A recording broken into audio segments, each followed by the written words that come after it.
Welcome, welcome, welcome. Hello, I'm your host, Mrs. M. And if you haven't, click the link below. That way you can subscribe to my channel and not miss out on anything you need to scale your cleaning business to 6 figures and beyond. Pow! So if you've wanted to do government cleaning contracts and you're looking for one and you're all confused about past performances and whether or not you can win one because it's really hard to get started. Where do you start first? Then stay tuned in this video. I'm going to go exactly in an area that's going to help you win your very first contract now. Ready? Let's go. The first thing you want to do is go to the evaluation part of the contract. Every contract has an evaluation. Once you go to the evaluation section, look for what they're evaluating. If you see something with an LPTA, lowest price technically accepted, TPTA or LPTA, lowest price technically accepted, this is the one that you want to really pay attention to, because what that means is they're going to look at pricing above anything else. And if you don't have a lot of past performances, this is going to be a really great fit for you.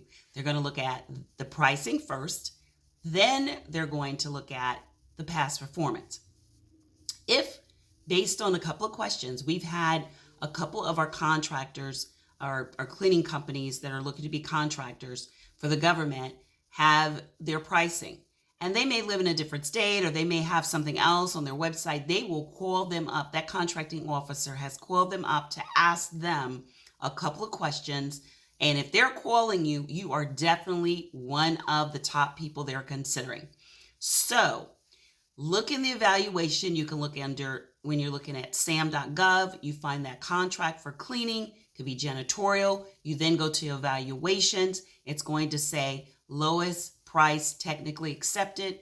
That is going to be the first way they evaluate. So if you put in a price that's competitive and they feel you can technically do the job, they're going to choose your company, especially in a lot of these RFQs, requests for quotes, when they are looking for quotes. Like I said, they will call you up, they'll ask you questions, and if they're answered correctly and you bid competitively, they will look for your small cleaning company get started. And hopefully this will be the start of many contracts you've won. We had a gentleman that just won last week in another state. It was hard to find anything in the Maryland, DC area when he just got started because he didn't have any past performance. They were looking for past performances for at least the last 3 years. He had just gotten started. He didn't have that. So what he did was he started looking at companies and opportunities in Carolina, South Carolina. That was one of the areas he looked in. And when he looked, he was able to do the registrations that he needed, depending on what state. He was able to register his company, and he actually won his first contract recently within last week. We were so excited because, like I said, when he was looking at Maryland, he was running out of, I would say he was running into a brick wall because a lot of them were looking for 3 years of experience. So if you're finding yourself in that situation, you can do several things. You can become a subcontractor, or you can look for business outside in another state, or definitely look for evaluations that have contracts that have evaluations of lowest price technically accepted. That means in the ranking order, performance is going to not be the first thing. Really important. You can get into like a little rat race on a little Ferris wheel, going around in circles, trying to find a contract and never know which is the right direction. So that would be my recommendation. Well, guess what?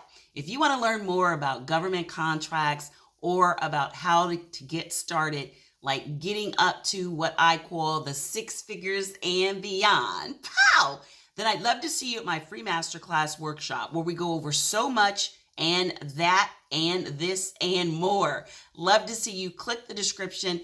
Every week I give you something new that I haven't given you before. Every week I do, whether it's about something that I've learned or a change or something new. But that way it keeps every one of you that attend on the very cutting edge of what's going on, what to expect, what's changed, what's new.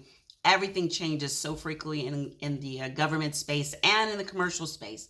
So don't get left behind. I'd love to see you there. I will not keep you there longer than about 45 minutes. So I'd love to see you. Make sure you sign up in the description below. And until the next video, take care and I'll see you soon. Bye-bye.